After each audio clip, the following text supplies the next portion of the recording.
sure. Sure win na yan sa 2028. Okay? At ng mga may ayaw kay Sara Duterte o kay Inday Duterte, wala kaming paki sa inyo. Okay? Konti lang kayo. Alam nyo bakit? Mas marami kaming may gusto sa kanya kaysa sa inyo. Kahit magputukan pa yung mga ugat dyan sa mga liig nyo, sa utak nyo o sa ulo nyo, mas marami pa rin kaming may gusto kaysa sa may ayaw sa kanya. Kaya sige, magsayang lang kayo ng laway nyo, magpagod kayo na magpagod hanggang sa wala kayong mapala. Ganito kasi yan. Sa mga may gustong mag-impeach sa kanya, sige lang, go lang. Tuloy nyo lang yan hanggang meron kayong mapala. Kung may mapala kayo, mismo ang hukuman ang nagsabing hindi dapat i-impeach si Sara Duterte. Okay? Alam mo ang sabi?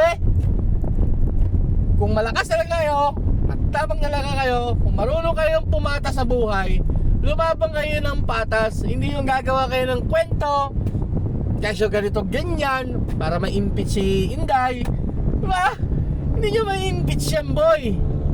Dumaan kayo sa tamang proseso, lumaban kayo sa tamang batas. Okay? Gagawa, yun ang sabi ng hukuman eh. Diba? Ano sabi ng hukuman? Ano sabi? Hindi pwedeng basta-basta mag-impeach. Okay?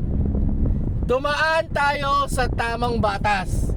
Idaan sa tamang batas. Narinig niyo yun? Narinig niyo yun? Mga kupal sa lahat ng mga ayaw kay Inday, lamin pa kayo sa inyo, mga kupal kayo dyan, mag-edit kayo dyan, gumamit kayo ng mga matitinding malalakas na pang-edit na AI Ultra, mga ganun, or Ultra Plus Premium, bahala kayo, gumamit kayo mga ganun, yung mga AI na comment, AI na picture, AI na gumamit kayo ng gumamit. Natin kung may mapapala. Pagkat yan si Sara Duterte ay naging presidente na sa 2028, tingnan natin kung hindi kayo mayari dyan. Okay? At saka ito pa, tingnan natin kung hindi rin kayo makikinabang. Mga tulog sa mga kapwa ko dyan na Sara Duterte talaga yan. Tuloy lang natin. Huwag kayo panghinaan ng loob. Mas marami tayo kumpara sa mga bashes at sa may ayaw sa kanya.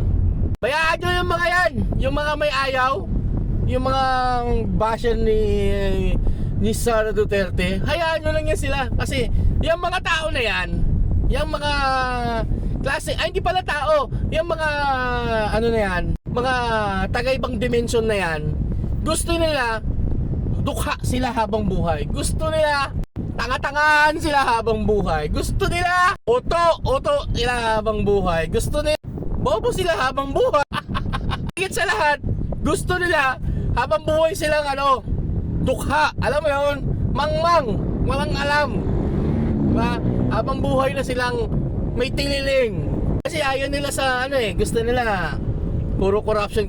Tapos pag nangyari na mag-iiyakan naman itong mga to. Kesyo, blood control, project control, quality control, at kung ano etc. Kung ayaw kay Sara Duterte, manahimik na lang kayo, okay? Ngayon, kung hindi kayo titigil, go!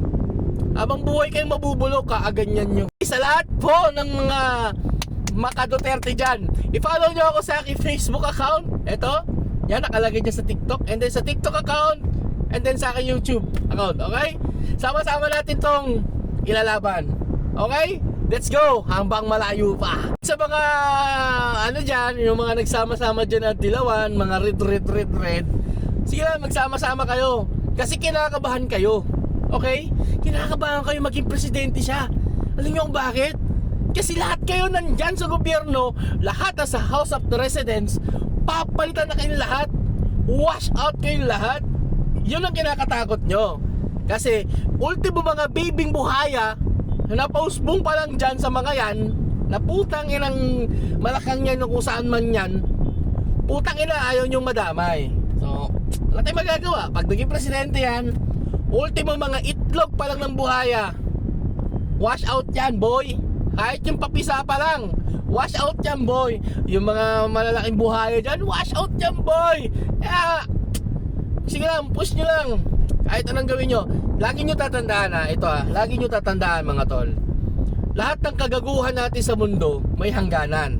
lahat din ng kabutihan natin sa mundo may hangganan. Kung marami kang pera ngayon, may hangganan din yan. Kung marami kang mga ganito ganyan na invest mo dahil sa pinagpagura mo, may hangganan din yan.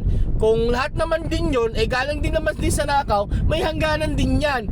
At higit sa lahat, mamamatay tayong wala tayong dala-dala. Okay? Binanganak tayo dito, nabuhay tayo dito ng hubot-hubad, mamamatay din tayo ng wala. Alam mo yun, wala tayong madadala. Wala tayong madadala.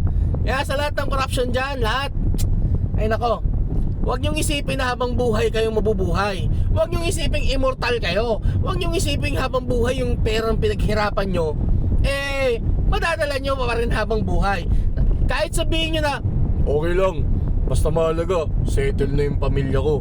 Okay yung anak ko, pagtanda niya, okay yung mga kamag-anak ko, habang lumalaki sila, mga ano ko, at least pagdating ng araw, settle na sila.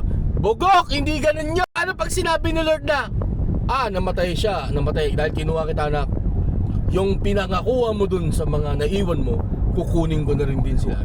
Hindi nyo naisip yun, di ba?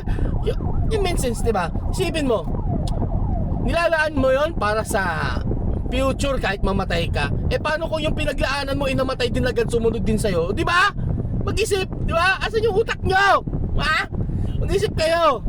Kaya kahit anong kurap nyo, kahit sabihin nyo na para sa kinabukasan ng mga generation ng mga mahal nyo sa buhay, paano kung namatay din agad yan? O di wala. Di ba? Kaya tulong nyo na lang sa taong bayan yan. Okay? Peace out. Fuck you. Hanggat may buhay pa, gumawa na kayo ng mabuti sa buhay nyo. Okay? Kasi di habang buhay, malakas kayo. Okay?